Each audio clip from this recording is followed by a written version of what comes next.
Do you want them to know exactly how much Bitcoin you own, your home address, your name? Do you want them to know every single transaction you've made, every single transaction you receive? No, you don't want them to know that. So I think this is a major argument for why any government or organization or company that tries to restrict CoinJoin usage of customers and Bitcoiners is directly going against those users' best interests, and they're putting them at risk. You're putting those users at risk because you're exposing them to this potential financial data leak in the future with the digitization of all sorts of personal data. Once these databases get created, they never get disbanded, they keep growing, and eventually they leak. They almost always leak. This is the Blue Collar Bitcoin Podcast, a show where average Joe firefighters explore the most important monetary technology of the 21st century. We talk Bitcoin, we talk finance, and we talk shit. What's up, everybody? Welcome into the Blue Collar Bitcoin Podcast. In this episode, Josh and myself, Dan, are joined by the prolific Bitcoin pleb, Matt Odell. Matt is a flat-out mover and shaker in Bitcoin. He is a co-host with Marty Bent on Tales from the Crypt. They do the Rabbit Hole Recap episode out weekly. He's the host of Citadel Dispatch, which is a fantastic live interactive show about Bitcoin, distributed systems, privacy, open source software. That's out every Tuesday. He's a sought-after guest on every Bitcoin podcast on planet Earth. He's involved in Bitcoin Magazine. The list could go on. This conversation was a blast. We covered a plethora of topics. We dive into some beefy tech regarding Bitcoin security, storage, and privacy. And we also cover some broader topics like Matt's journey into Bitcoin, government regulations, shitcoins, NFTs, etc. This podcast has something for every listener. If a certain segment does get over your head, no sweat, hang tight and write it out as we work back into more relatable topics throughout the entire convo. You can follow Matt on Twitter at Odell. That's at Odell. You can follow us on Twitter at blue_collar BTC.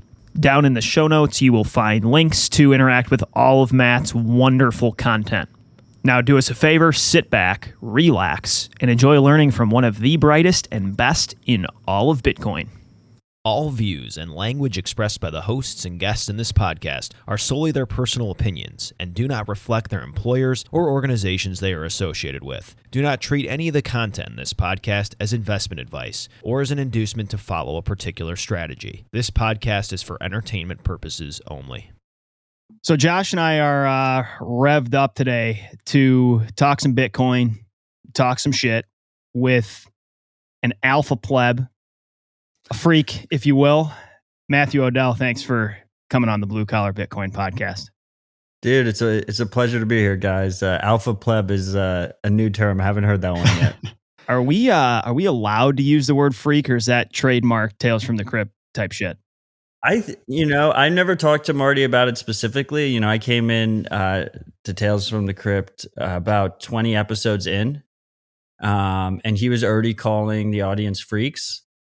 I'm pretty sure he stole it from Joe Rogan. I think Joe Rogan early in Joe Rogan's career was calling them freaks. I think it's a relatively common. It's the old saying, "Good artists copy, great artists steal." Right? Yep, exactly. As far as I'm concerned, everyone should use it. Yeah, heck yeah.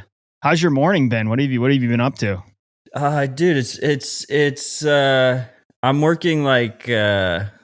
I have like 5 different jobs that I'm working right now, and one of them is fiat, and then the rest are Bitcoin related.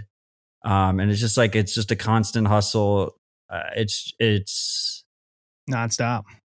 Yeah, it's not. I was really looking forward to this conversation. So I got my shit done in the morning. I closed my eyes for 15 minutes, and then I jumped on with you guys. I'm having a hard time believing that Matt Odell is working for Cucks. Come on.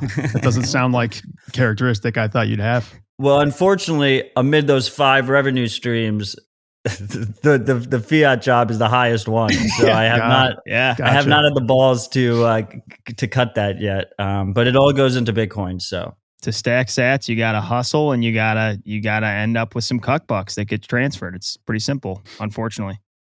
Yeah, I mean it's a common it's a common issue that I see happen to people where they get obsessed with Bitcoin, as the three of us have, and so they rush and they hate their job, which is just I think standard across humanity. Most people hate their job, and they just rush into trying to join a Bitcoin company.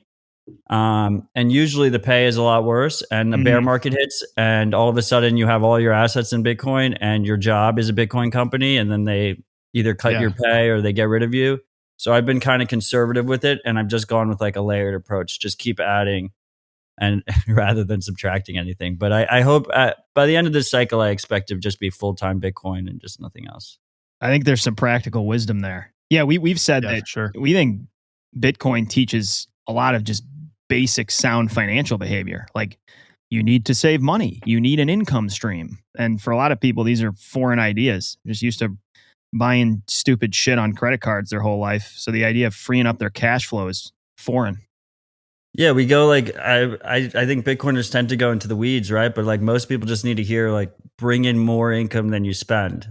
Yeah. It's a very basic thing, but most people don't fucking practice that. So hence the over leveraged world we're living in. Matt, we wanted to talk to you about how we threw this fishing line onto Twitter and hooked a big bass here, having you on the show. So I misattributed the Bitcoiner.guide from Bitcoin QA to you, and I'm not sure if that was some kind of Freudian slip. I didn't do it purposely. I think I listened to you on TFCTC, heard about that. I was down the rabbit hole reading that, and then we wanted to get you on the show. So I was like, oh shit, he wrote that. I'm going to send this tweet at him, see if we can get any capture. And it worked way better than I expected because you didn't even write it. Yeah, if you forced my hand, I had to respond because you misattributed it. Yeah, and you know what? That's an avenue I'm going to approach for more guests in the future. I would love if you just make it a trend. You just constantly misattribute people just to get them to respond. Be like, this is this move of these BCB guys. They just misattribute some article you never wrote. They hook you, they get you on, and then they fillet you. Well, it only works if you have someone, if you're targeting someone with some decent morals. Because unfortunately, on Bitcoin Twitter, there's a lot of people that like to take credit for other people's work.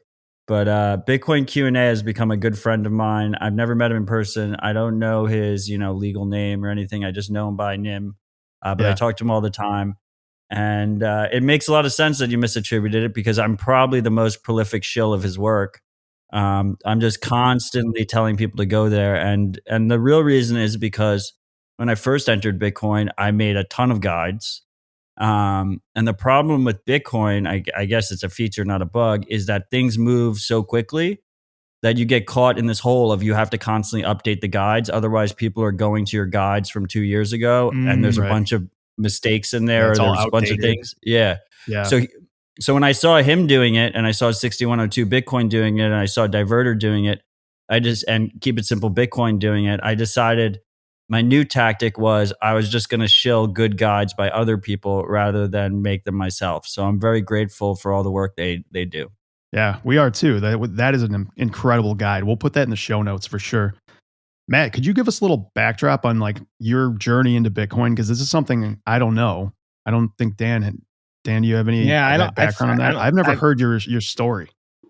Take us from the top here, Matt. Well, first of all, before we start, I know I said it to you guys before we started recording, but I just wanted to say thank you guys for being firefighters. I really do respect the profession, and I'm glad that we have Bitcoiners in the field out there helping people. Thanks. We really appreciate that. Yeah, appreciate it. How did I get into Bitcoin? My early childhood, I guess I'm similar age. Is there a trauma? You guys doxed your age earlier before we started recording. So I'm not going to dox my age, but we're in a similar age bracket. And my development years were hit twofold. They were hit with the 2008 financial collapse, which was in my formative years. I guess when I was really young. Yeah. So I had the 2008 financial collapse, and then I guess it was like 2012 or 2013, we had the Snowden leaks. So you had like the economics, with the 2008 stuff and just like losing faith in basically our economic policy and how all that is run, and like this idea that experts don't really know what the fuck they're talking about, even though they go on TV and pretend they know what they're talking about all the time. And then the Snowden leaks on the privacy side. And I guess in between there was also, I may have done a little bit of online sports gambling. And they had that Black Friday that happened, or Black Tuesday. I forget what they called it, but it was when like Visa and MasterCard cut off all the sports gambling websites. Basically, they didn't make online gambling illegal. They just pressured the payment provider so you couldn't deposit or withdraw. Yeah. So those three things combined, I had a friend tell me about Bitcoin. I looked at it, I was like, well, that, there's obviously a use case for that. In my simple mind at the time, I was like, even if it's just used for online sports gambling, there's a use case for that, just like online cash. But I was like, there's no way it's going to work. I was like, every time there is some kind of empowering technology, whether that's like a Napster, or like encryption or something like that, you have governments come in and they just try and squash it as much as possible. So I was like, it can't work. I'm going to ignore this thing. I don't want to get my hope up. I'm just going to focus on my life. Then I had a second friend tell me about it. This guy was completely different. So the first guy who told me about it had drug issues. And he found out about it from the Silk Road. So like he had a college buddy who was like buying stuff on the Silk Road. And then the second guy who told me about it about 6 months after that was this straight edge geek who just like loved the numbers aspect of it. He just like loved the idea of money that was code. So you got both ends of the spectrum here. Yeah. And I was like, how are these two guys both shilling me the same thing? Like, how the hell is that happening? So then I spent about 6 or 7 months basically just trying to like logically break the system. Like, where is it vulnerable? Like, how will this thing fail? How will, government shut it down? How will big tech, neuter it? And then I came to the conclusion they probably couldn't. And then the rest is history. I've just been obsessed with it ever since. Turned into a straight plebe right away, huh? Yeah. Indeed. Hey, did you hear that OnlyFans just got banned by Visa and MasterCard? And Yep. I would be curious how that's all going to play out. And if there's going to be a whole other generation of guys trying to look at, their OnlyFans chick, and they're going to have to use some kind of crypto now because Visa and MasterCard just locked them out. Yeah, I mean, I think first of all, it was inevitable. We've seen it happen in the past with sexually explicit content. Backpage was a big example. They switched to Bitcoin. I mean, Backpage is obviously was even more in a legal gray area than OnlyFans because there was a lot of sex workers that were, literally selling sex on Backpage, while OnlyFans is more pornographic. But the precedent was already there, and it's also similar to the precedent that was set with the online gambling sites, where what is it called, Operation Choke Point, where they hit weed dispensaries, legal weed dispensaries that get pressured via the financial system through the traditional financial networks. You cut them off from banks, you cut them off from payment processors, and as a result, you get them to bend to your will. So as far as I'm concerned, I think it was kind of inevitable that OnlyFans was going to get pressured.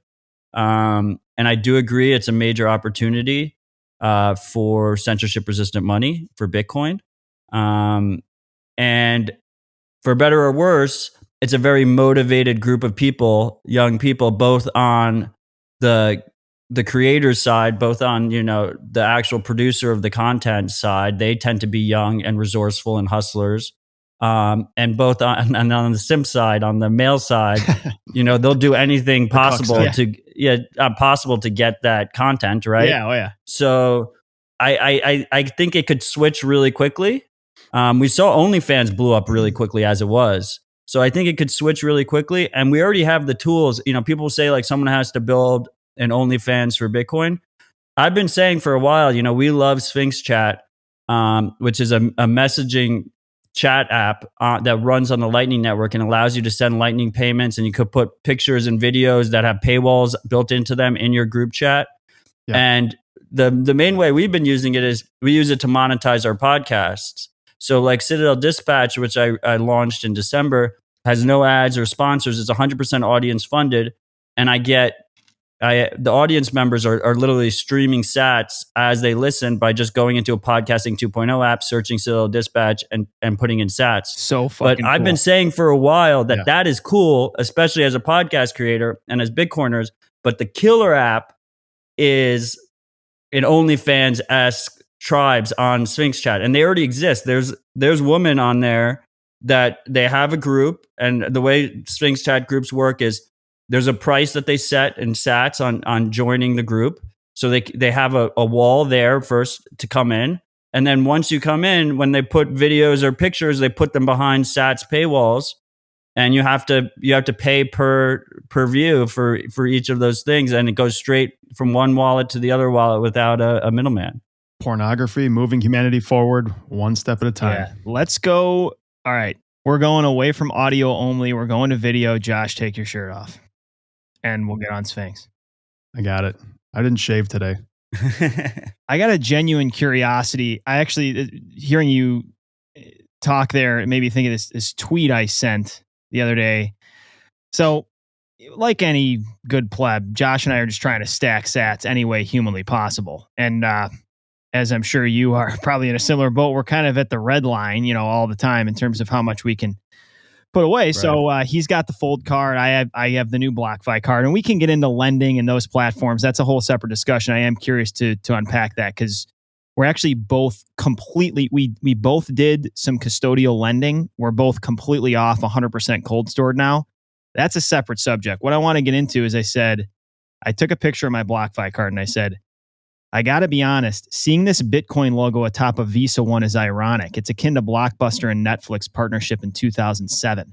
What do you think is actually being tossed around in these boardrooms at Visa and MasterCard? I don't know if it's that big of a threat to their business model. You could already spend with cash today, or even with a debit card today, but most people choose credit card. Right. And they choose credit card for a convenience factor. I mean, compared to a debit card, you'd have to load a debit card. With the credit card, you don't have to load it. With cash, people think it's less convenient to use cash. I mean, I personally love cash, but, you have change or whatnot, and you can't just like throw your card on the table. Obviously, you can't use cash on the internet unless you like mail it. Some services allow you to mail cash still. But the main reason is because people love the cheap credit. They love the debt. They love getting into debt. They like spending now, paying later. And the not psychosomatic. The subconscious loves the points. They've tricked people into the points. People love the points, even though you're paying more because you're using a credit card and all their fees are baked into it. People get obsessed with the points. And I see that with friends. They're like, oh, Matt, let me put this on my card. You pay me cash. I want the points. I want to harvest the points.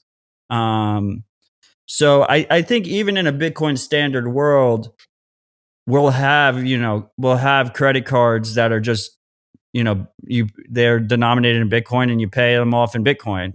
But they give you credit and then they charge you some high interest rate alongside of it.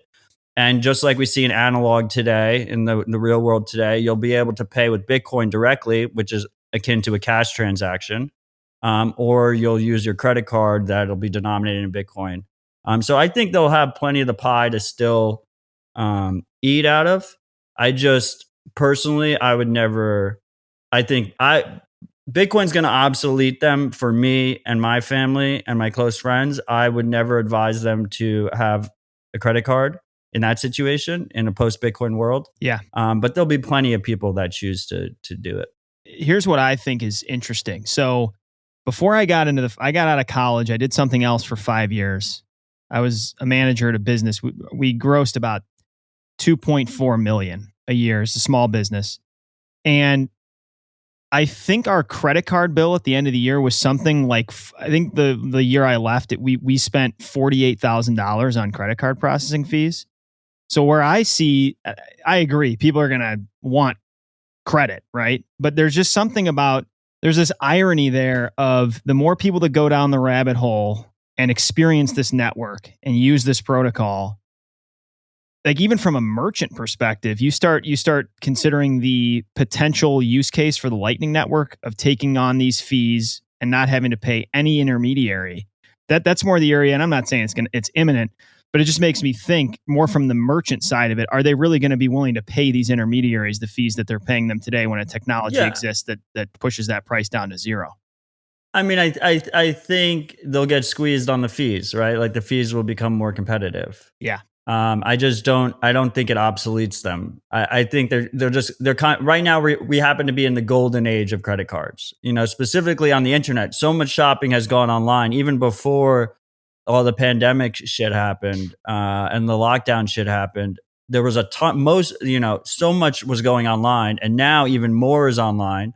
And right now for most people, they don't even know Bitcoin is an option. So they're going to credit cards. So it just happens to be kind of like the golden age of credit cards. So I think they've peaked, right? And I think their fees get squeezed and they can't be as malicious about their fee structures. But I don't think it just obsoletes them. I think they'll be, Bitcoin backed cards basically. And in the meantime, like you said, I mean, in both your cases, you're using cards that give you sats back. And that in the short term, that could be a major revenue generator for them to get new people in to their credit card schemes because it's such a better rewards point than a typical rewards point. Yeah, absolutely. Matt, we want to really dig into Bitcoin security with you because I think you're probably in the forefront of, at least in my mind, of somebody who's really got this nailed. So recently, I know you guys talked about this on TFTC, that T-Mobile hack. It was at 100 million people lost their social security numbers, their credit card numbers, or potentially credit card numbers, where they live. All this personal information was leaked online. It's going to make its way into the hands of people who are going to use it for nefarious purposes at some point. I mean, this is the reason that everyone should take their security extremely seriously online, and especially with, digital currency like Bitcoin. Because if you use this stuff improperly, you have a hot wallet, somebody can hack you, someone can take your funds. So I want to just kind of outline like my idea for how this kind of goes as someone is introduced to Bitcoin, and then as they kind of gain some experience in how they kind of allocate their funds. So I think this is just my little scale here. So zero is you just decided you're going to buy some Bitcoin. You're probably a plebe who's going to go straight to Coinbase, and you're going to buy on Coinbase and you're going to leave it on the exchange. That's step 0. Then after you hear, a couple of podcasts, you start understanding that you can actually custody this stuff yourself. You're going to go get yourself a basic hardware wallet like a Trezor or a Ledger, something fairly user-friendly. You're going to start learning how to control your keys and how to care for your seed keys because they're vitally important. As we've told people this on this podcast over and over. Those are literally your Bitcoin. Someone else gets a hold of those, your money's gone. So that would be a step 1. And then a step 2 would be maybe running your own node with an instance of Spectre wallet, which is my favorite personally, and then getting yourself an array of 3 or maybe even 5 hardware wallets and setting up your own multi-sig. And I mean, that's a big step for a lot of people because it introduces a whole lot of moving parts and it can be intimidating. And then, so the third step, even after that, is to start thinking about coin joining to make yourself completely private and coin joining some of your coins into segregated wallets. So I just want to hear what your thoughts are on that kind of step process into this ecosystem. First of all, I would say that the number one thing that if you're talking to a friend or family member who's interested in Bitcoin, is if they're going to go for one of these regulated brokers like a Coinbase or a Cash App or a River or a Swan, they're going to be required to do a bunch of KYC information, like the information that got leaked from T-Mobile. Exactly. And that's going to be social security number, mailing address, full name, sometimes selfie, stuff like that. So that if they choose to go that route, their decision they should think about that decision. It shouldn't be a rushed decision. And really, you as the person bringing them into the space should be thinking about that decision and making sure that the one they choose is one that you actually trust and is reputable. And because even if you trust them and they're reputable, they still might get hacked or fuck you over. But the goal should be, I see so many new people come into the space. They sign up to Coinbase. They do KYC. Then they're like, I don't really love Coinbase. They sign up to Binance. They do KYC. They sign up to River. They do KYC. And the next thing you know, their KYC information is in 6 different places. Yeah. Right. So if you're going to go through a regulated on-ramp that's going to require this personal information, you should really keep it to one. That's you should pick one point. and stay with it. So it's up to us as people onboard. When you're onboarding friends and family, it's up to you to basically hold their hand at that period. Don't just send them, especially not to like a Robinhood where they can't withdraw a period. Right. Oh, yeah, we've been very clear and told everyone not to buy at Robinhood. We've thrown out the Robinhood warning as hard as we possibly can. But the problem is you often catch these people after they've already fucked up, you know? Right. Well, if that's already the case, then so be it. Right. But let's call that like step 0.5, right? Like it's before the person you're onboarding has even been onboarded. That's a task for you as the onboarder or whatever. And you should basically make that clear to the person. Okay, so then one is obviously, okay, so 99% of people coming through a regulated broker. A lot of them are coming through Coinbase. They buy Bitcoin and then they leave it on the exchange. I would agree that's number one. An alternative number one is if you have some Bitcoin and you need some cash, you can sell it to them directly. So their first Bitcoin is not even a regulated exchange. They get to feel the real thing of Bitcoin. So I would say that's like one asterisk. Then number 2, I wouldn't say is a hardware wallet. You skipped mobile wallet. I think for most people, first of all, they don't really have a real computer. They only have a phone, or their real computer is old or provided by work or something like that. So they already have a phone. It's probably one of the newest phones because everyone overspends for their phones anyway. So they got this really great, expensive computer in their pocket. So you set them up with a good mobile wallet. I, as a beginner wallet, really like Moon, MUUN, because it interacts with both Lightning and on-chain. And they basically can just scan any Bitcoin QR code, whether that's a Lightning or a Bitcoin Lightning or on-chain QR code, and they can pay it. So it's a really easy beginner wallet. And then I have a full list of wallets I like on SaleDispatch.com/help, but you onboard them with a mobile wallet. Maybe they send some transactions using it. Maybe they send it back and forth with you or a friend, or they play some Lightning-based game online. Where they can actually test it out and see how quick it is and how it works and get comfortable with it. They back up the mobile wallet. And I think actually there's like a middle ground here where they can get comfortable with the mobile wallet up to a certain amount of money that most people probably would think it would be too much for a mobile wallet. But I'd prefer, like, if I had a friend who had $10,000 worth of Bitcoin, I would rather them hold it on a backed up Moon wallet or Blue wallet or Samurai wallet on their mobile phone with the keys held themselves than hold it on Coinbase. Because literally, if it's on Coinbase at any moment, you can just completely lose access to it. While with the major mobile wallets, there's theoretical concerns because they're hot wallets. But there's of any of the big ones, like there's a lot of scammy wallets. Like if you just search Bitcoin wallet in like the Android store or the Apple store, there's a lot of scammy ones. But of the reputable ones, there hasn't been any widespread attacks, like big attacks where people lose their money. So you put them in a self-custody, local storage, solid mobile Bitcoin wallet. They get comfortable with it, and then from there we move to hardware wallets. And I would say, just skip the Trezor and the Ledger at that point and just go straight to cold card. I think once you get to that point, you're gonna, let's be honest, Trezor is easier to use. It's significantly easier to use than cold card, but it's still a big step up. You know, it's still pretty confusing. So why waste the bandwidth and the brain power to get comfortable with the Trezor when you can just put that brain power into getting comfortable with the cold card? Just go straight to the final destination. Yeah. Yeah, and you can do that like you said. First, you can start it off without using your own node if you want, and it's super easy to switch to using your own node. I do agree with you that I really like Spectre because it has Bitcoin Core built in. You just install it, you just click a couple buttons. But I like Sparrow Wallet too for that same purpose. It has similar functionality. And what's really nice about Cold Card is they have this feature called Seed XOR, Seed XOR. And basically what that does is instead of having one seed that's your backup, it gives you two seeds and you need both those seeds. So your seed to the audience that might be confused is your seed is like those secret backup words that you have for a wallet. Usually a wallet gives you 12 or 24 words. The Cold Card gives you two sets of 24 words and you need both of them. So it's almost like a poor man's multisig.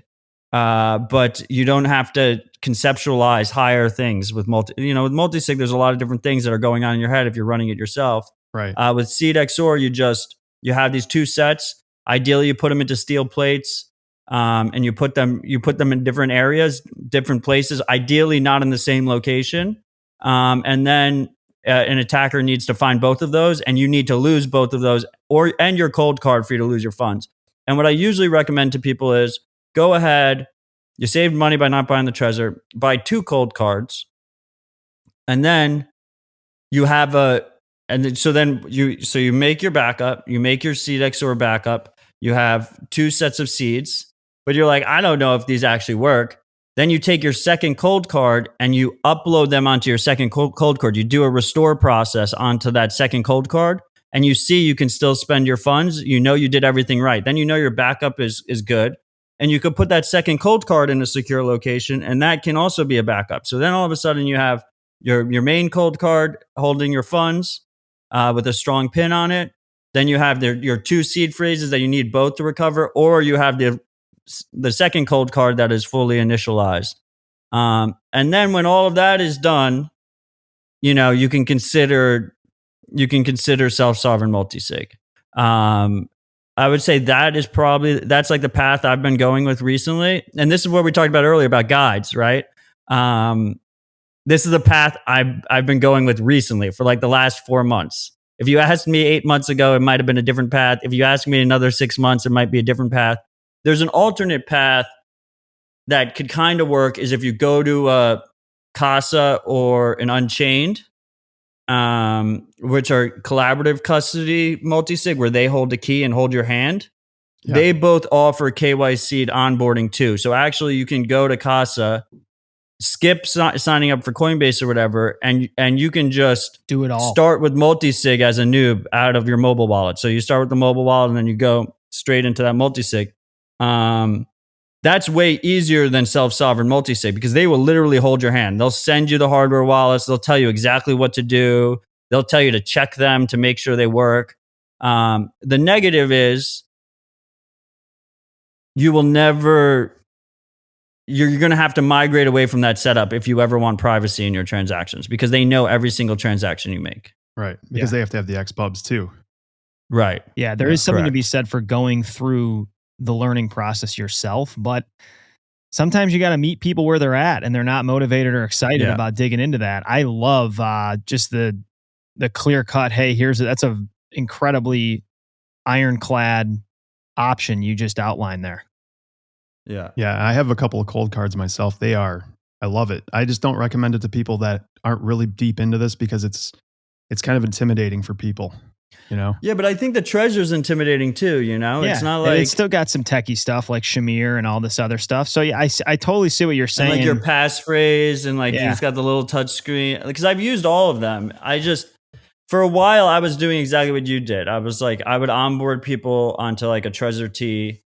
And I was like, it's easier for them to use it. But I just at this point, and then you got to help them get onto the Cold Card in the future too. Yeah, I just skip this step. Yeah, I hear you. I hear you. But yeah, I think the Cold Card seems more. I mean, how about you? So do you feel comfortable with the Cold Card yet? I do. Yeah. Yeah. it seems more intimidating in your mind before you start really using it, right? Once you start using it, I feel like it's more straightforward. If you have the chance to be there with the person Yeah. and work with them hand by hand, it seems way less intimidating, I feel like, than otherwise. It kind of depends on how if you plug it into the computer and you go directly, which obviously kind of defeats the purpose. It's just like any other USB hardware. But when you want to go air gapped, it becomes, more steps involved. And it's that's the part I think where people get a little confused and get intimidated by it. That's fair. You can experiment with testnet though, right? You can. You can. I don't believe in testnet though. I think devs should use testnet, but I don't like using testnet to teach people. I'd rather teach them with $10 worth of Bitcoin. Yeah. Oh, you stole the words right out of my mouth. Yeah, it's like that's one thing we say to people is you don't have to go if you're uncomfortable with a step or a move, right? Just start small. Right. Move a small amount of Bitcoin to a cold card, or even step one to the hot wallet, the hot moon wallet or whatever. Take the first step with a small amount. Yeah, and I want them to. They should send, receive. They should wipe the wallet. They should restore it to make sure they get the backup process. You got to get comfortable with it. Like there's so many cases where people, decide that they're going to hodl and they hodl their funds for 3 years and then they go to try and recover it or spend it and they're just completely uncomfortable with Bitcoin. And at that point, the value is worth 20x what they put into it originally, so they're even more nervous. They're more puckered, and that's the hole you don't want to get into. You want to practice and get used to it. Josh, to what you said about cold card using an air gapped is more confusing. Yeah, sure. By all means, let's make step 2 or whatever steps were on there. Step 2 is using cold card in USB mode. I wouldn't say it defeats the purpose. I think it's nice that cold card has the feature that you can use it without plugging it in. But it's completely reasonable to use it plugged in, just like you would use your Trezor plugged in by default. You have no choice there. Right. Yeah. Right. Yeah, so, you're right though. Cold card is an end game solution that people can grow into. Like it's got exactly. It can be your final destination and you can have time to move that direction. So the thing that finally sold me on cold card is it's got a little sign that says shoot this in case of emergency to brick it. That badass. Come on. Trezor doesn't have anything like that. Yeah, I just think MVK is not perfect. I've given him shit about his recent, his recent software license change. But he saw a need as a Bitcoiner and he's building a product that he would use, right? And I really relate to that, and I'm very grateful that product exists and that I'm able to use it. So I wholeheartedly recommend cold card. And then besides that, Trezor works. You use it with a strong passphrase.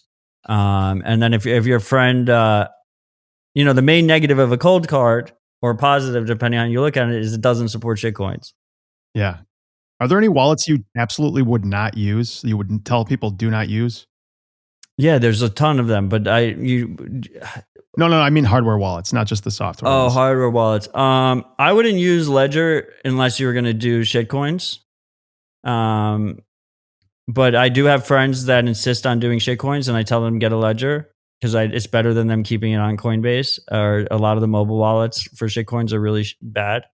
Ledger is very focused on being the best shitcoin wallet. And I think they excel at it. You should just really stay especially newcomers, they should just stay away from anything that's not the top 3 hardware wallets. Cold card, Trezor, Ledger. Just in general, you want something that's got more eyes on it, more users, more reputable. There's a lot of garbage out there. The mobile wallet landscape is even worse. A big wallet that a lot of people use in shitcoin land is called Trust Wallet on mobile, and it's really, really bad. They don't even automatically switch your Bitcoin address. It's a static Bitcoin address when you use it. And the name is ridiculous. Trust Wallet. I don't trust us. Yeah. I like what you said about that is a feather in the cold card cap. It's that no shitcoins allowed. You onboard somebody new, and then a year and a half later, they're like, "Why can't I put my Cardano on here?" And you're like, "Yeah, trust me, motherfucker. Yeah. Stick with the cold card." So in that case, I would tell them, first of all, don't do it. But if you're gonna do it, then you have a Ledger and a cold card. and you use it together. With Trezor, you should really use a strong passphrase. So that gets a little bit more. You should use a passphrase on all these devices, to be honest. But Trezor especially, because it doesn't have a secure element. So if someone gets a hold of your Trezor, and they know what they're doing, they can pull the seed off of the Trezor. Basically, what these hardware wallets do is you can, if you want to conceptualize it, it's basically instead of having your seed on steel where you can just read it, or on paper where you can just read the words, they're basically a lockbox for the seed, and they keep your seed safe and they protect it with a pin. Right? To open the lockbox, you need to do the pin, and then they have a secondary purpose there where once you unlock it, they allow you to interact with the computer or the phone without actually having the seed leave the device. It signs the transaction on the device and then sends the signed transaction to your computer or your phone, so your seed never leaves the device. So really, what these hardware wallets are, they're like lock boxes for your seed, and with Cold Card, they have and Ledger, they have a secure element that makes that lockbox harder to open. Trezor doesn't, because Trezor wants to have. It's a different trade off. They want to have more open. Those secure elements are like proprietary chips usually. They want to stay open source, basically, right? Right. They want fully everything open. While with Cold Card, what Cold Card does is they leverage the secure element, but you're not actually trusting the secure element. So the secure element adds like basically redundancy, but if the secure element is compromised, your seed isn't compromised. So like in the worst case scenario in that situation is you like would end up in the if the secure element manufacturer was working with someone who wanted to screw you over, you end up in the same situation you'd be in Trezor anyway. So that's where the passphrase enters, and the passphrase is your 25th word. You have the 24 words that are automatically generated for you, or 12 words. The passphrase is the 13th word or the 25th word. It's a user-decided extra word. And that means even if an attacker gets your seed, pulls the seed off the Trezor or whatever, or sees it on a piece of paper, they still need that 25th word. And if it's strong, it's almost impossible for them to brute force it. If it's weaker, they could just start going through iterations. But the thing is, every iteration is its own wallet. So it could take them a while. You could put funds in, like I mean, don't use this as one, but let's say your passphrase was fruits, FRUITS, right? You could put a little bit of Bitcoin in fruit. And then if they hit fruit first, they think that's your wallet, but it's all in fruits, So you can put decoys and stuff like that. So it significantly increases your protection, and everyone should use a passphrase.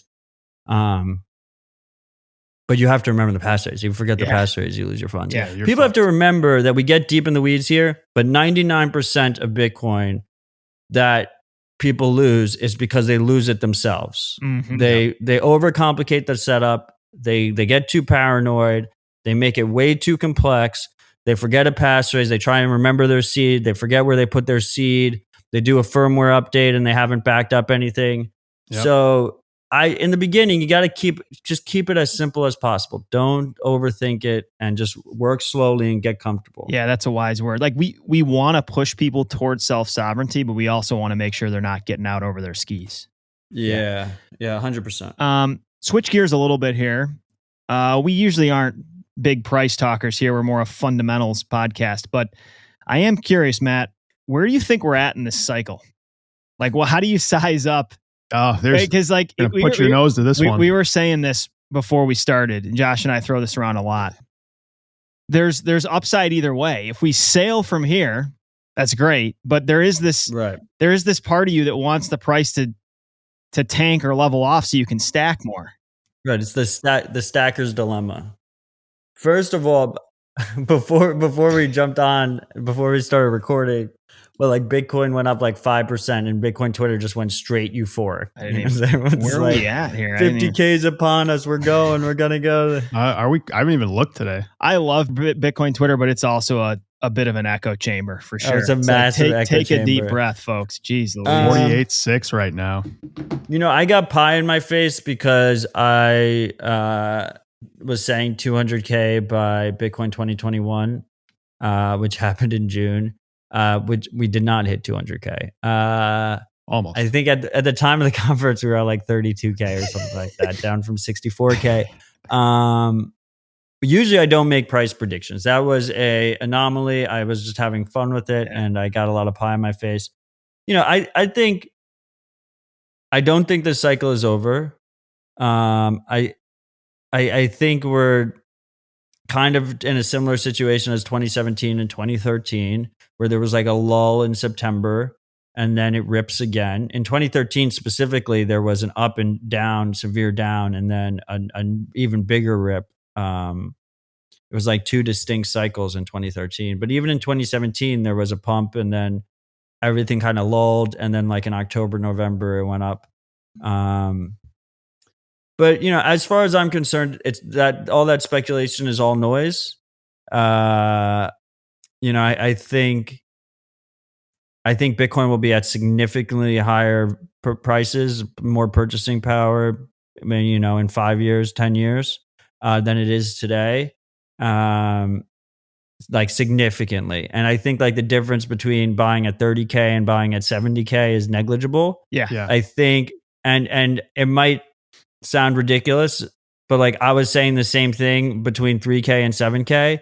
And if you look back now, does anyone really give a shit? Like No. if you bought at 3K or you bought at 7K, no one cares. But when we went from like 10K all the way down to 3.5K, people were like, it's the end of the fucking world. Like, I wish I sold at 9K. I wish I bought at 3.5K. They were all freaking out, right? But it's all just a waste of time, because in 5 years, it's going to look exactly the same. The difference between 30 and 70 is going to look like the difference between 3 and 7.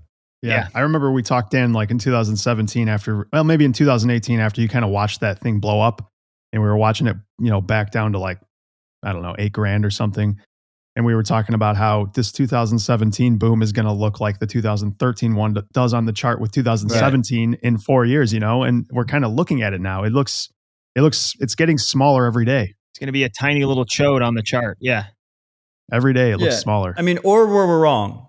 If we're right, that's going to be the case, or we're wrong and we're just be miserable failures and we'll just have cake on our face. But I don't think there's like a middle ground. Yeah. So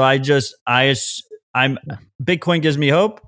I'm optimistic because of Bitcoin exists, because Bitcoiners exist, because these softwares and tools exist that we can, take power back as individuals. And as a result, I'm all in. I just constantly just keep stacking and just trying to get more Bitcoin. And I don't think you can ever really have enough Bitcoin. So you just got to keep going. I like that statement about there is no middle ground. We did, I don't know, a month or two ago, we did a couple episodes called Bitcoin for Boomers, where we brought on a gentleman that we both know, and he asked us questions and we did our best to answer. And cool. I forget which one of us said it, but we tried to explain to him, in our humble opinion, this thing is not going to be trading at $20,000 to $50,000 in 10 years. Obviously we on the asymmetry scale, it's either going way down and we've completely missed the mark here, or exactly as you said, this thing's going to be totally paradigm shifting and the network's going to grow in a way that's going to make people's head explode. Like it's not going to stay where it is now for very long. Yeah, I find that like that's the least likely scenario to me. It's like the least likely scenario is that we're at the same exact price in 5 years. Yeah, for sure. So this is fairly basic, but you got to remember our audience we're trying to help average folks, right? Peers we work with, people that don't have a lot of exposure to this. And we've done another couple episodes on shitcoins where we basically just rip these things apart. But when we get guests on, especially someone with your level of knowledge, we do like to go back to the basic question. Can you try to summarize for somebody listening who's bought some Bitcoin and now he's down he's getting sucked into the shitcoin vacuum? Take him back to basics, grab him by the shoulder, shake him here and tell him why he needs to stop shitcoining. So I don't think shitcoins are, and I've been pretty consistent on this, I don't think they're a threat to Bitcoin. I think they're a threat to individuals who choose to speculate on them, and 99% of them will get wrecked. Trading is already difficult. Even if you want to trade Bitcoin, extremely difficult to make money. Trading stocks, extremely difficult to make money. Trading shitcoins is the most difficult. It's dominated by people that know exactly what they're doing, and they're in the 1%, and 99% of people will lose more money. If you still think you can beat the market, then you do it with less amount of money. Play around with your play around money, and you're going to lose it all. And at the end of the day, I think all portfolios that have a little bit of Bitcoin in them will ultimately become 100% Bitcoin, because everything else is going to trend to zero in Bitcoin terms. Yeah. So like, unless you keep rebalancing, it's just going to be all Bitcoin at some point. But I think it's mostly noise. And what happens is you're going to lose a lot of money. You're going to stress yourself out. You're going to waste a lot of time, and time is money. And at the end of the day, you're going to have less Bitcoin because of it. 99% of people, if they just keep stacking and they don't look at the price and they just keep putting money into Bitcoin every time their paycheck comes in, will outperform the overwhelming majority of people that either trade Bitcoin or trade shitcoins. Yeah. What's your opinion on where a lot of these things are going as far as Bitcoin second layers, Lightning, and side chains like Liquid? Do you think a lot of these altcoin propositions are going to be subsumed onto those layers of Bitcoin, or do you think that some of these might actually survive the long term? I think the major altcoin use case is gambling. The major Bitcoin use case is gambling, and the tools you use to gamble with Bitcoin are altcoins. One of the, not the major use case of Bitcoin, but one of the major use cases is gambling on altcoins. It's a use case for Bitcoin, is to gamble on altcoins. So I think in this new permissionless financial world that we're moving into, there's going to be so many, scams and crazy mechanisms to gamble your Bitcoin. Whether that's shitcoins or whether that's card games or whether that's roulette spins, it doesn't really matter. There's a huge amount of demand that people want to gamble. They're degenerate gamblers, and they're going to fucking do it anyway.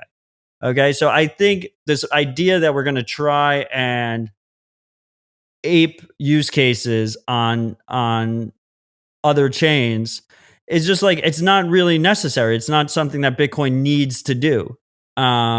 If those use cases become in very high demand, specific use cases, then I expect more options to do those kind of use cases. And some of them will ideally not have a free floating shitcoin attached to it that gives you price risk where you're going to lose money on it. But that just has to happen with demand in the market. And as far as these layer 2 networks go with Liquid and Lightning, and now we have state chains are coming out. There's a bunch of different, and you still have the custodial layers too. I think most of them, the main use case they're bringing to the table is that the fees are going to be cheaper than on chain.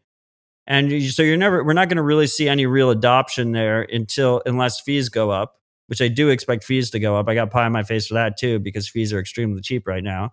But I do expect fees to go up in the next 5 years, and I think people should expect fees to go up. So when fees go up, these layer 2 networks become more desirable. Most people, unless they have novel use cases. So like with Lightning, there are certain things that you need Lightning to do. Yeah. We were talking about streaming sats, right? You need Lightning to stream sats. If you're a simp and you're trying to send money to an OnlyFans S type of site, it's probably going to be a Lightning transaction. Yeah. Because of UX and because of the fact that you can stream payments. So there'll be some novel things that'll push people onto layer 2 networks, but ultimately I think it's a fee thing. And that's going to take some time. We need fees to go up for it to really be practical. Yeah, I think you're right. I think it's got to go back to the incentives. Just because it's cool and workable doesn't mean people are going to use it unless they need to or they're pushed that direction. And the other thing is most people aren't spending Bitcoin. Yeah. You spend Bitcoin when you have no other option, basically. And people still have options. In the developed world, most people have options. And they don't, but except for gambling on shitcoins is one of those things you can't really do with US dollars. Like you kind of need to come into Bitcoin first, right? So we see the use cases dominating are the ones that you don't really have other options besides Bitcoin to use them. The NFT stuff is like, there's something there. Like baseball cards were a thing. You know, it makes sense to me. I think it's super overhyped. I think it's super easy to manipulate. I don't think it's anything that anyone should build something long term on. But there's some use cases there. Yeah, a lot of the use cases you see in altcoin land are glorified casinos that pretend they're decentralized and they're not, because VCs want to make money and they don't want to get hit by the regulations. So the VCs control them, but they pretend they're decentralized. And I think these kind of things are going to work themselves out in time. And it's a feature, not a bug of Bitcoin, that it's super slow moving, hard to change. And the use cases that actually have demand will eventually come over to Bitcoin in one way or the other. Yeah. And, one thing we harp on all the time is there's really only one protocol that's truly decentralized. And anti-fragility goes completely out the window without that sort of network. Yeah, I mean, I would go even further that I don't think Bitcoin is decentralized enough. Mm-hmm. I would say Bitcoin is the most, if I was going to, the way I would frame it is Bitcoin is the most decentralized. But I think we still have a ways to go to improving that trust model. And one of the main things, the two main things are, people using their own nodes and more people doing that, and mining distribution, which we're seeing happen right now. We're seeing miners move to smaller, distributed around the world, smaller companies doing it, smaller operations doing it, rather than just big conglomerate miners. Hey, Matt, I want to circle back to privacy one more time. You're a huge advocate for coin joins. I was wondering if maybe you could just explain to the audience basically what a coin join is, how it works, and just that, if you want to go ahead and do that, and then I just have a couple of questions about them in general. Yeah, 100%. Before I do, I have a question before I forget. When you shill Bitcoin to firemen, do you use the do you explain to them that like they can just put their seed in steel, and like if a house burns down, like that's the only money that's left over? Like I feel like that's the easiest shill for a fireman possible. Yeah, we've made that known for sure. Yeah, I've heard Josh use that one. Stamp out your seeds. Yeah, because there's no other. If you have other money in the house, it's all fucked except for the metal seed. There's always someone after their house burns down who's got a bag of cash somewhere. I've seen that a couple of times now. And the cash survives, or the cash is done? Well, most of the time the house doesn't burn all the way down, so it usually survives. But they put it in a fire safe or something.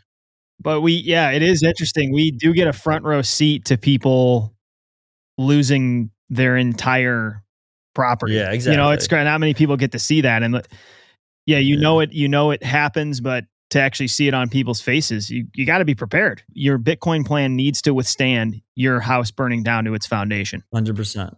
There was a guy whose house burned to the ground this summer who had no insurance at all. None.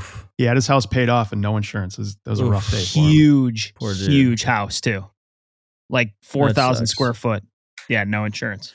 Did you ever shitcoin, Matt, by the way? I don't now.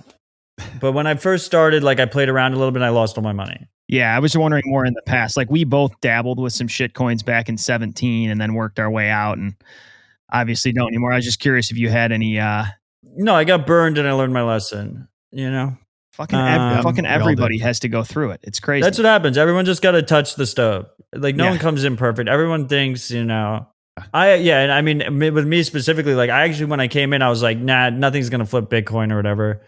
And then there was like a friend who just like made a bunch of money on some shit coin, and he convinced me to put a little bit of money in, and I just fucking lost it. Yeah. So back to the coin join question. Yeah, coin joins. Yeah, thank you for allowing me to go on my tangent. I was curious about that.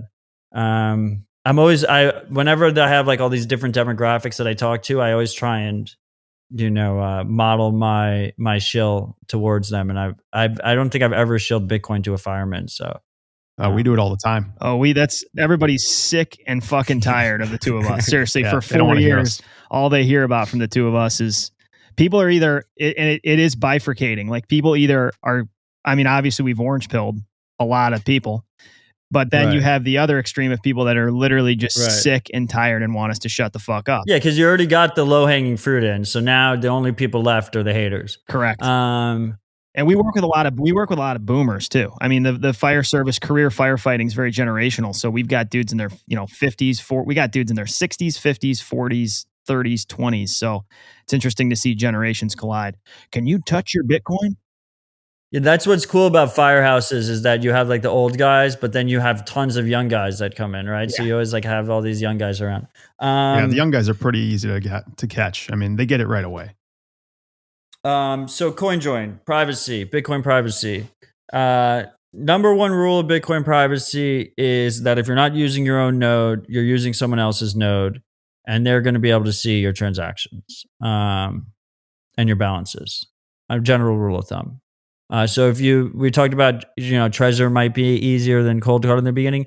The main reason it's easier is because by default you connect to Trezor servers, right? Right. And Trezor servers are looking up your balance for you. They're sending your transactions for you. They're looking up when you receive. So number one step of Bitcoin privacy is using your own node. What do you think of Umbrel while we're on this topic? Do you have anything to say about them? You like them? Yeah, I support the Umbrel project. I like all these different node in the boxes because you can run them 24/7 at low power in your closet. Umbrel has a more restrictive license than some of the other ones, and that represents some issues in terms of there's like a contentious fork in the future. Which way do they go? But in general, for a beginner, I think it's a good option. One of the cool thing about these node packages, whether you pick an Umbrel or a Raspberry Blitz or a Ronin Dojo or a MyNode or a Start9, is they all run on Raspberry Pis. So you can actually, if you wipe the SD card and stick it in, you can switch. So you can start with Umbrel, and if you want to go to a more advanced setup like a Raspberry Blitz or a Ronin Dojo, you can just Swap plug it out. in. So yeah, so cool. I don't consider it like a sunk cost, as opposed to when we were talking about the different steps before, we were talking about Trezor. Once you buy the Trezor, you own that Trezor. There's no switching it into a cold card. That's a sunk cost that you've already spent. And once people buy something that they want to keep using it because they don't want to waste their money. But so I do like Umbrel, very user friendly, very pretty interface. I want as many people using their own node as possible. All these node packages default through Tor, which is really nice. I'm getting a little bit ahead of myself. CoinJoin. So when we talk about Bitcoin privacy, you got to use your own node. The second biggest threat is when you buy on a regulated exchange, like a Coinbase or a Cash App or a River or a Swan, you're giving them your ID information. So they have your ID information, they know who you are. Then when you withdraw or you send Bitcoin, they know where you're sending it. You send it to the string of letters and numbers. It might not say the person's name, but it's a unique string of letters and numbers. We call those a Bitcoin address. And on the ledger, the Bitcoin blockchain, this ledger of transactions, like this long Excel sheet of transactions that's shared around the world forever, it's going to show that address there, and they know that's your address. So then if you go to make a payment from those letters and numbers and you send it somewhere, they're going to see on the chain, they're going to see on the ledger, this address sent to this address, right? Yep.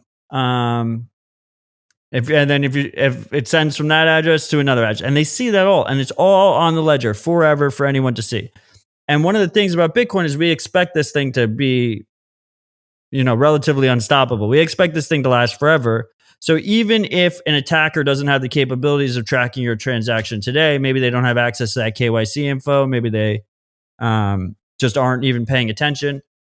If they get access to that information in the future, they can always look back at the ledger. The ledger is going to be there. It's going to be sitting there for everyone to see. This same risk, the main way is with KYC, but the same risk exists if, Josh, I was to send you Bitcoin. I send you Bitcoin. I'm like, Josh, the firefighter. I know I'm sending it to you. I have that address I sent it to you on, right? So I could just watch the chain and see, maybe you subscribe to OnlyFans or something like that. And I can follow that trail. Another thing we see is, so that's for payment. It could also go in the reverse. Josh, you pay me, and then I look and see what your past transactions were, right? And then the fourth one, which a lot of people don't feel yet, but I actually have some business where they pay me in Bitcoin. My employer pays me in Bitcoin. I can see into my employer's books, and my employer can see where I spend my money and if I'm saving it or not, which I don't want. I don't want my boss to know what my payments are. And actually, I had one job where they sent out Bitcoin bonuses, and it was a batch payment. So I saw the whole company's bonuses. I'm like, oh, nice. I'm like in the top. I'm in the top quartile of bonuses sent out because they showed them all in a big ass batch payment. So there's all these gotchas that can happen when you're sending Bitcoin. CoinJoin enters the fray because with CoinJoin, it's a collaborative send. So like me, you, and Dan all send a transaction together. And so we have 3 entry transactions, one for each of us. And then on the outside, there's 3 outside transactions. And none of us give up custody of our funds. We're holding our funds. We're just doing a collaborative transaction. We're going to send together.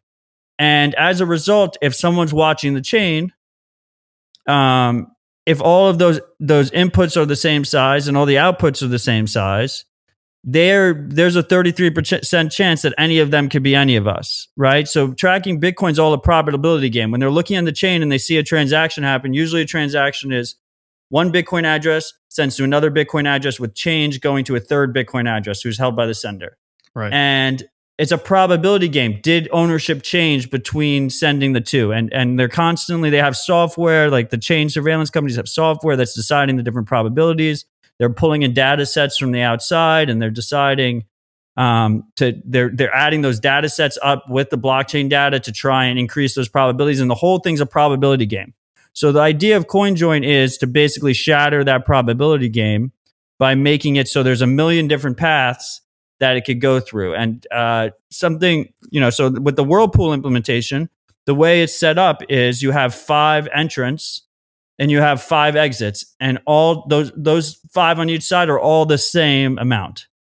And then after that, some of those exits will then go into another round of 5, and they'll just keep going into rounds of 5. So when you look at the chain, there's all these different ways that the Bitcoin could be going in, and it takes that guessing game of tracking Bitcoin and makes it, very, very difficult for anyone to actually follow the path, especially someone who is, it's very easy to get overwhelmed here. I kind of feel you getting a little bit overwhelmed. And I know the audience is getting a little bit overwhelmed because I talk about this shit a lot. But it's about eliminating low hanging fruit. Don't. Most of us are never going to be, we're never gonna if we get a targeted attack from like the NSA or the Chinese special services or the Russian special services, they're probably going to be able to figure out your transactions. They're probably going to figure out your location. They're probably all these different privacy steps you try and take in your day-to-day life, whether it's Bitcoin or not. They'll probably be able to destroy your privacy. But when I pay you, or like your employer pays you or something, like you should be able to take away the low hanging fruit. Like they shouldn't know how much money you have and where you spend it. And it's relatively accessible to take away that low hanging fruit. And people should just work towards, making themselves more private and more difficult for these transactions to be tracked.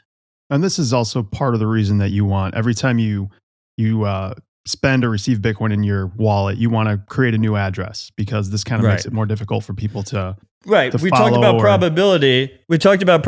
Well, if you just keep using the same address, it's just 100%. There's not even a probability game, right? Like if you give me an address and I see that address has received 10 Bitcoin over the last 10 years and 100 different transactions, I can assume you received 10 Bitcoin over the last 10 years and 100 transactions. There's zero privacy there.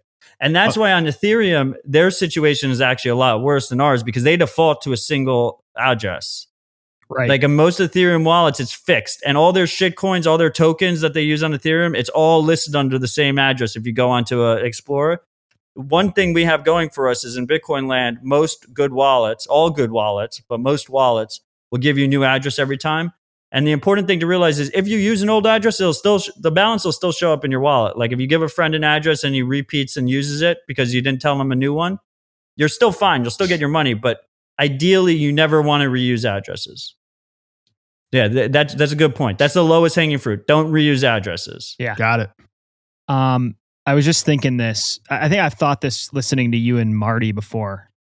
And I don't know if you're going to smell when I'm stepping in here or not. But so obviously, for someone like yourself, and to a large extent us, like privacy is a primary motivation for being on this network and protocol. Like Right.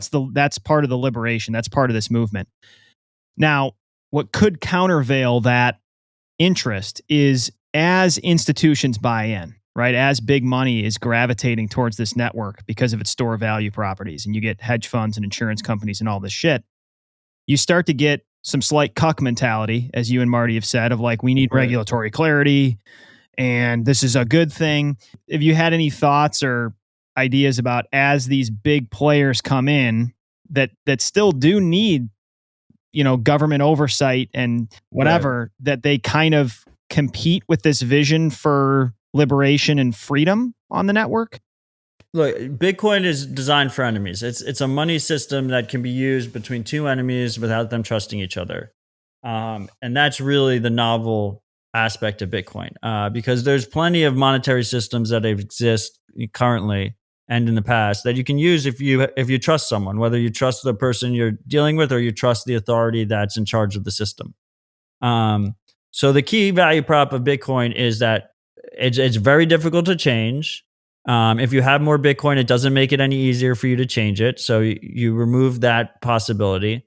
That anyone can access it without a trusted third party. So you don't need a Coinbase or you don't need a PayPal to access it. Now, many people will still use a trusted third party. Many people will choose to keep it in a regulated custodian and report every single transaction and holding they've ever had. I think that is inevitable regardless. I think there's going to be stakeholders of the Bitcoin network that have different objectives, different priorities than I do, than a lot of my audience does. And that's okay. I think it's important that we don't put them up on this pedestal, Yeah. and try and elevate them to positions of power. Yeah. I don't think it's really that much of a concern because there's very few positions of power in Bitcoin land that are substantial positions of power.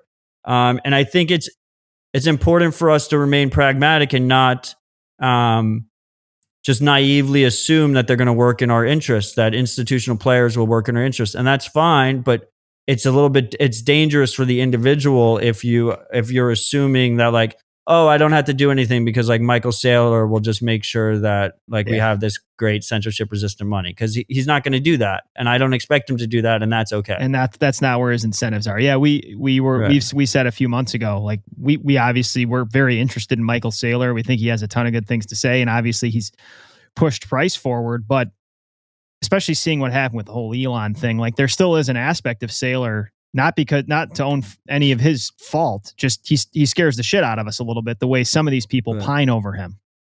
I mean, if you're a modern day billionaire, which he is, or if you're a CEO of a regulated public company, which he is,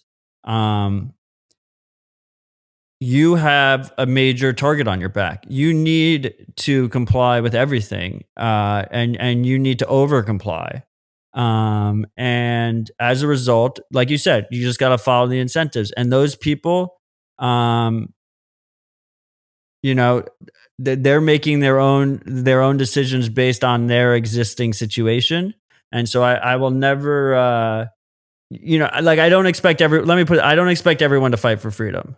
Right. But I some of us have to.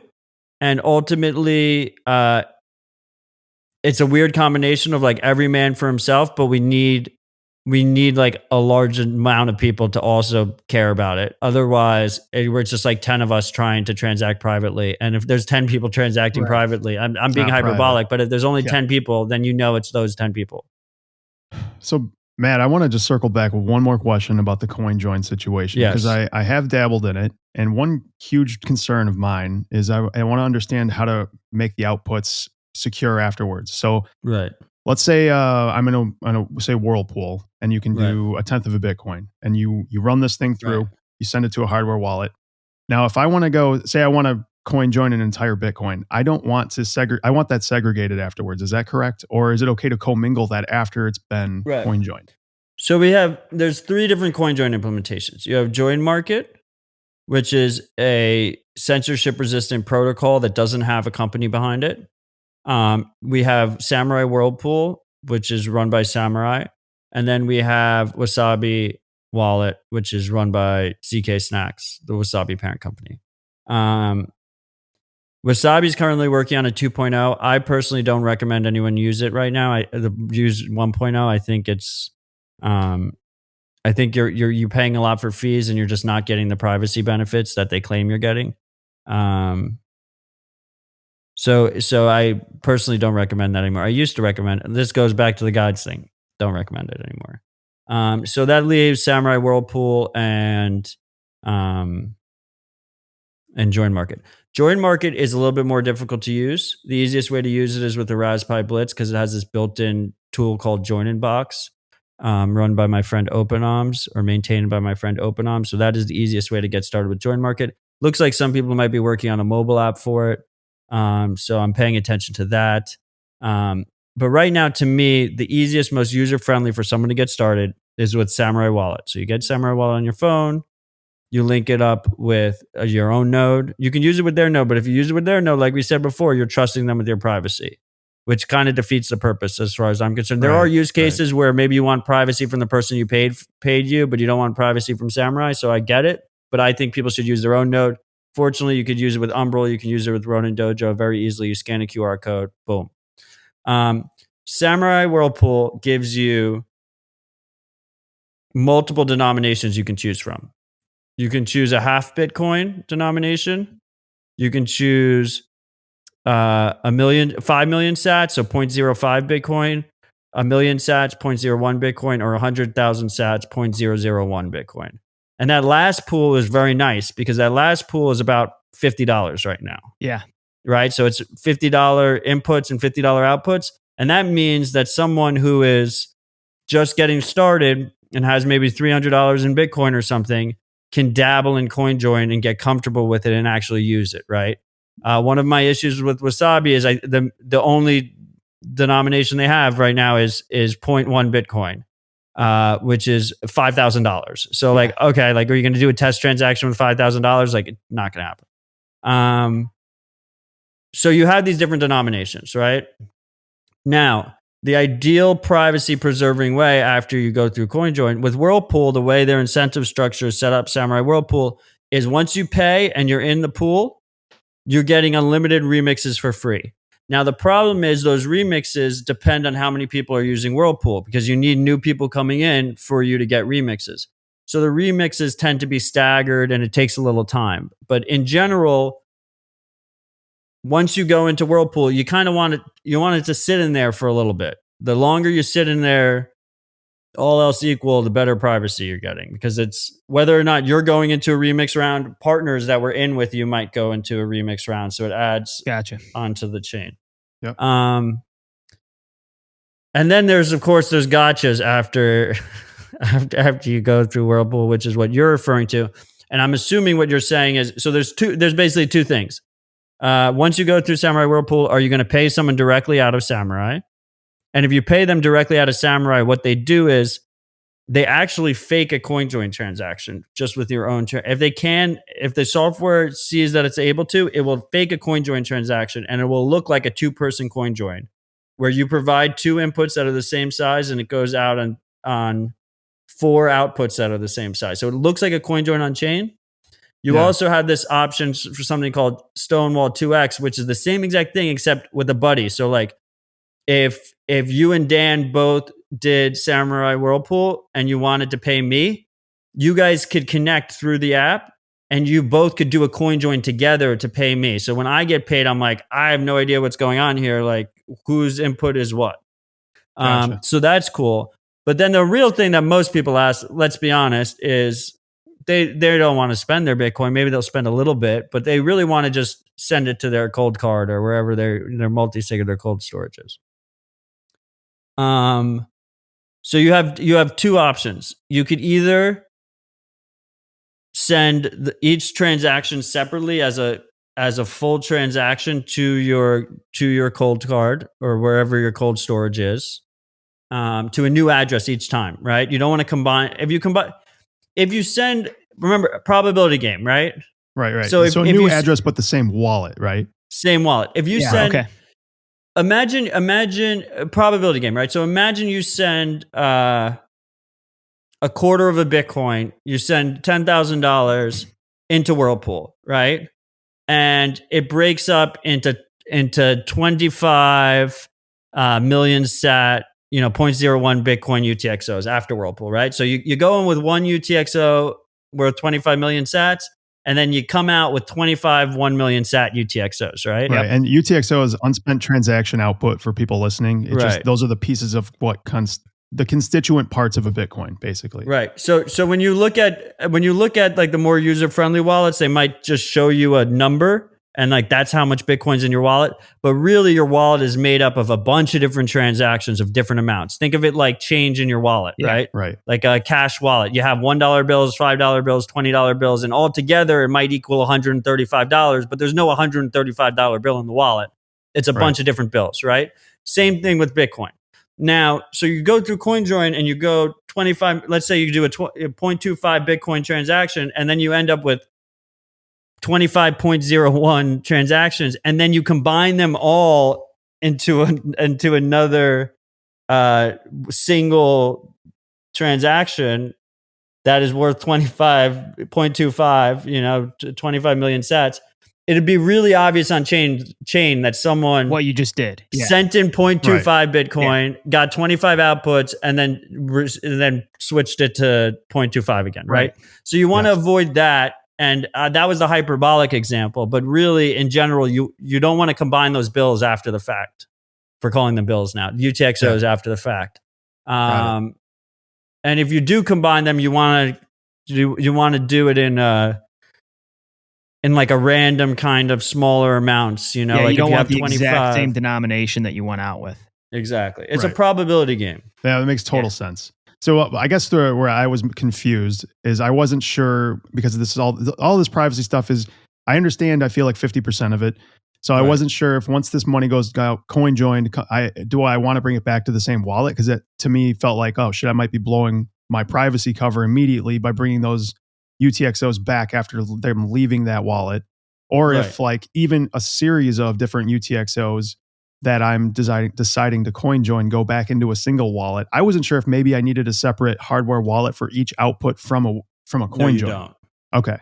So if you're using your own node, right? If you're using your own node, there's no way on chain to link one address is coming that different addresses are of the same wallet. Gotcha. But inherently by itself. Now, if you're not using your own node, let's say you're using like Trezor's node or Trezor's server, Trezor knows the addresses, right? So if you're using Trezor's server or you're using Ledger's server or you're using some other person's server, I don't know. They can see that, okay, you sent from one address that was in the wallet and then it went into CoinJoin and then came into a new address in the wallet. But as long as you're using, then this is why I said the number one first thing before you even ever consider CoinJoin is you should be using your own node. And so you're using your own node and you're generating fresh addresses every time. You don't need to create a new wallet. Now, where you could run into trouble is if your existing wallet has non-CoinJoined, maybe KYC funds, maybe with stuff Matt sent you or whatever, and you have your post CoinJoin in there. If you're using something like Spectre or Sparrow, you can label them, right? Where you can say like, this is CoinJoin, or this came from Coinbase, or this came from Josh, this came from Dan. But most wallets don't give you labeling options. So there's a possibility for error there where you take a bill or a UTXO that's attached to you and you combine it in a transaction with one that was CoinJoined, and then they get linked. Because in a Bitcoin transaction, you have the inputs. Like if I pay, it's like a $10 bill and a $1 bill, and I want to pay $10.50. And then, so you have two inputs on the input side. That's where they get linked. You need to be careful in that regard. Usually what I say is like, okay, so you have your cold storage wallet. Anything that goes in or out of the cold storage wallet should go through CoinJoin first. So when you're saving it, it goes through CoinJoin and then goes into the cold storage. And then when it comes time to eventually spend that, maybe in 5 years or 6, maybe there'll be new technology at the time, but it should go back through CoinJoin before it gets spent out into the world. So you're like segregating the whole wallet from non-CoinJoin. But that's just best practice. Technically, you can use the same wallet as long as you're using new address. I think one of my main takeaways, just kind of diving into this, is the point you made of like to send out a quarter of a Bitcoin and then bring back and conglomerate a quarter of a Bitcoin isn't necessarily going to take you anywhere. Like that's still very obvious what you're doing. So I like that. Like if there's some utility to the transaction, like you're cold storing it or you're moving it out for a purpose, that's the time to siphon it through. Right. Yep. Matt, are you at all concerned about coin-joined money becoming kind of a gray market, or even being, I'm sure that there's a way that some of the political maneuvering could make it seem like it's, drug money, laundered money, that this should be somehow cast away from civil society and not allowed to be used? And my word, yes, I 100% I am. I think in America, at least, it can be argued in courts, and that we should be fine that ultimately CoinJoin is a Bitcoin send transaction. You're sending Bitcoin in a collaborative way with other people, Right. to have privacy best practices. In a lot of ways, it's similar to message encryption. If I send you a message on Signal, the government, malicious actors knows I sent an encrypted message. They just don't know what's in the message, right? And that's Correct. protected free speech. So ultimately, I hope that in America it's protected. But what's important to realize is that it's very obvious on chain. So if you send from Coinbase and Coinbase knows the address you sent to, and then Coinbase sees like it goes into a transaction that has 5 equal inputs and 5 equal outputs, it's very obvious you're using CoinJoin. So you're not hiding the fact that you're seeking privacy. You're ideally hiding your future transaction history. Now, could we end up in a situation where regulated exchanges say we just don't want to deal with the risk and we're not going to accept CoinJoin funds? Yes, we already see that. BlockFi doesn't accept CoinJoin funds. BottlePay doesn't accept CoinJoin funds. It says in their terms of service, we will not accept CoinJoin funds. And BlockFi, they go above and beyond. They say, if this Bitcoin went to an unregulated exchange or a DEX, we're not going to allow it. If it went to a gambling site, we're not going to allow it. If it went to, they have like a list. It's it's draconian, man. It's scary. Man, how could you received CoinJoin Bitcoin? Well, Josh, that's the thing, right? They don't tell you because they say they're not allowed to tell you, because then they tip you off and you'll just go a little bit past where they tell you, right? But that's exactly my point. It's a ridiculous concept to expect us to, like, if you send me Bitcoin, then I'm supposed to check what you did. And you better go back to the Coinbase on this one and sniff it all the way back. So in the short term, if you're a short-term trader and all you intend to do is buy Bitcoin, hope for the next all-time high and sell it back on a regulated exchange, don't use CoinJoin. Right? Like, you could cause issues for yourself. You might not be able to sell it again. Yeah. I have no intention of selling my Bitcoin on a regulated exchange. I have no intention of selling my Bitcoin in 5 or 10 years. This is a long-term proposition for me. Matt's waiting for the collapse of the empire before he sells his Bitcoin. Yeah. If I go to a convenience store, and they're looking 10 hops back to see if I used CoinJoin, maybe I even pay them with Lightning. I pay them with Lightning, and they're gonna chain analysis me and try and figure out if I funded my Lightning channel with CoinJoin when I'm buying a sandwich. That's ridiculous. That's something else I never even thought of. Like, so how does that work? So Lightning wouldn't stop you with CoinJoin Bitcoin from opening a Lightning channel, correct? So, like, there's Correct. You could just effectively use it on Lightning, I guess. But correct. It's why the wonderful thing is these regulations are unworkable. You look at this fucking infrastructure bill, like, you got a bunch of boomers trying to figure out an alien technology that they haven't spent any time with. when you start understanding this protocol and how it might get stacked, and even for me, like digesting Taproot, long term, like they can say that this lip service can happen in the confines of of Congress, but long term, this network it's not Right. possible to carry out these solutions. So it's almost like in my head, I'm like, just wait it out, man. Cold store this shit. Right. Best practices, wait this shit out, because the regulations are going to change Right. a lot as they try to get their hands on this slippery hog. To me, the concern is more short-term concern. Not only if you want to sell on a regulated exchange, you might not want to coin join, or you might want to keep a stash that's not coin joined because you intend to sell. I mean, I think you're going to regret selling more than you're going to regret coin joining, but that's just me. Another thing that people talk about is, if you're going to buy like a $2 million house with Bitcoin, if those are coin joined, maybe you have some difficulty buying it, right? In the short term, yeah, maybe. I don't disagree that, especially some lenders might not allow it, some sellers might not allow it. Completely understand. But long term, I think if you're buying a house in 10 years and you're paying in Bitcoin, and we have way bigger issues if they're going to check all your history. Like people, CoinJoin is the common one that people talk about, but there was like a 6-month period, 7-month period where any coins with BitMEX history were being flagged, right? And those were a shit ton of coins. Like BitMEX had a lot of people use BitMEX. So if we have this like onerous, burdensome idea that you're going to check every coin's history at point of sale, then Bitcoin has major problems that are bigger than my individual ability to dump my coins. Great point. So that's a personal risk that I guess I'm taking, a personal analysis I'm taking. Alternatively, the opposite side of that risk is, so some people say, okay, Matt, I agree with you there. In that case, I'm not going to coin join now.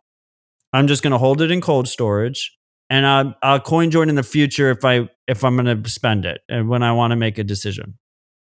Now, the risk there is, first of all, I don't believe that nobody is spending Bitcoin. I think people spend a small amount to Bitcoin, but the overwhelming amount they're saving. But you're going to make some payments in Bitcoin. So and especially if you open a Lightning channel, as far as I'm concerned, every Lightning channel should be coin joined first. But and the reason for that is because if the node is connected to you, if someone figures out what your Lightning node is yours, they can, and they're an advanced attacker, they can see what transactions funded it. So if you don't use CoinJoin, they might be able to figure out your total balance and your other transactions if you don't use CoinJoin before you fund a Lightning channel. But anyway, I digress a little bit. My argument for them is, look at the T-Mobile hack, right? If Coinbase gets hacked, do you want a bunch of malicious actors, bunch of Russian mob type people, Ukrainians, all these different groups of people, Chinese? Do you want them to know exactly how much Bitcoin you own, your home address, your name? Do you want them to know every single transaction you've made, every single transaction you receive? No, you don't want them to know that. So I think, and I think this is a major argument for why any government or organization or company that tries to restrict CoinJoin usage of customers and Bitcoiners is directly going against those users' best interests, and they're putting them at risk. You're putting those users at risk because you're exposing them to this potential financial data leak in the future. Yeah. And from what we've learned with the digitization of all sorts of personal data, is that once these databases get created, they never get disbanded. They keep growing, and eventually they leak. They almost always leak. It's pretty much guaranteed. Yeah. Yeah. There's the Target Home Depot one a few years ago. This T-Mobile one now. It's endless.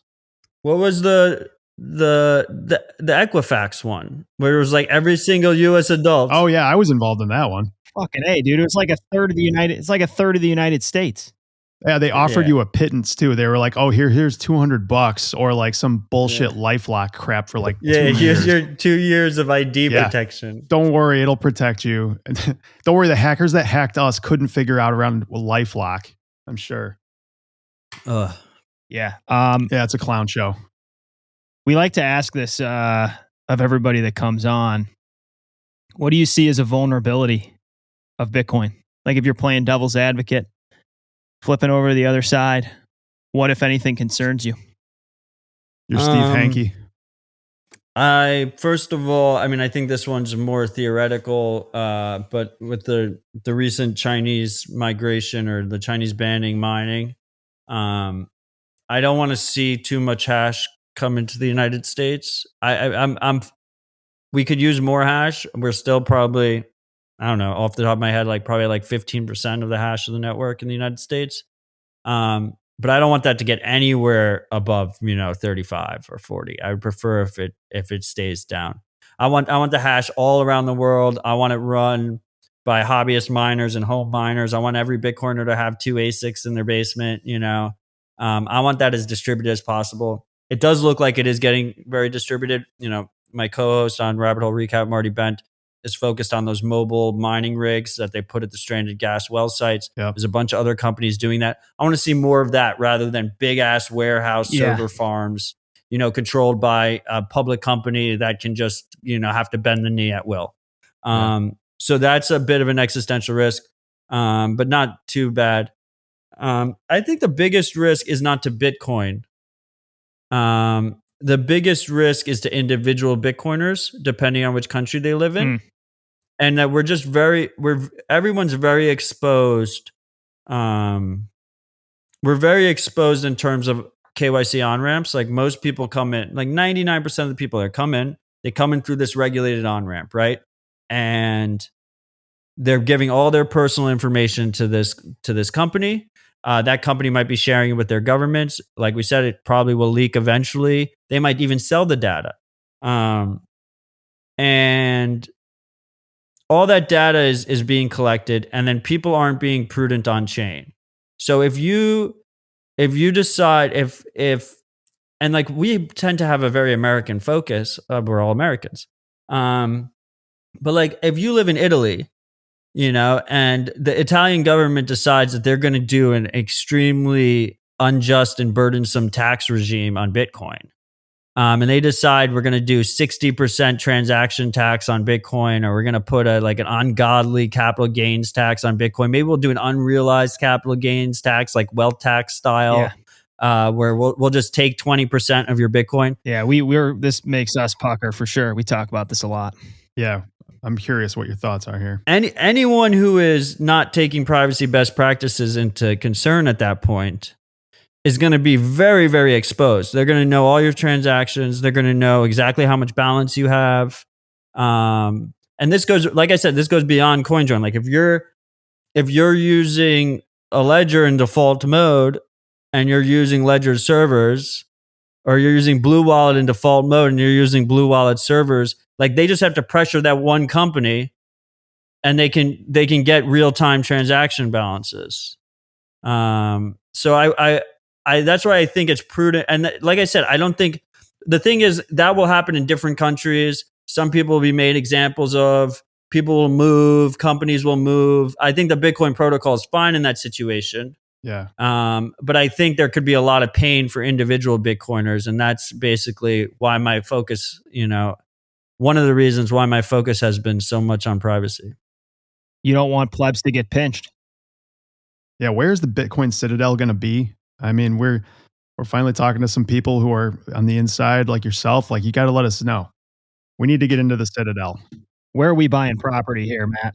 We're going to have citadels. I mean, that's another existential threat. Like, I don't think we should put all the citadels like in the outskirts of Austin, like where everyone's like, we're going to all move to the same fucking spot. Yeah. The beauty of Citadel theory to me is this idea of localism. But it's localism with international trade, right? So all of a sudden, because we have Bitcoin, we can send money borderless, right?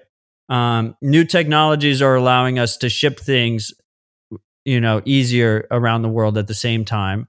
Oh, maybe we'll even have like trustless or trust minimized like drone shipping and stuff like that, which would get pretty fucking crazy quickly, and 3D printing and so I think we can have like these like little localism pockets around the world, with local governance that respects property rights, that respects sovereignty, and then have them all interconnected so that we don't necessarily depend on each other, but we can benefit from each other.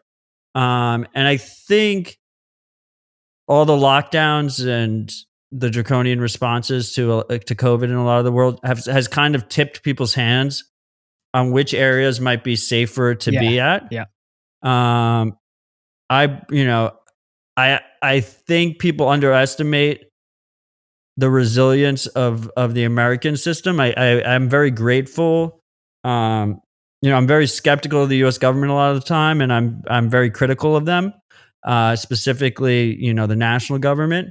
But the way the states have been competing for people and capital and against certain laws and certain rulemaking decisions is very optimistic. So I think if you're an American citizen, you should be basically looking at the different states Yeah. and deciding which laws have kind of worked out the way you agree with. Specifically, a lot of the COVID stuff is a very good, easy flag, but all the other laws as well, and their history there and the demographics of the different places.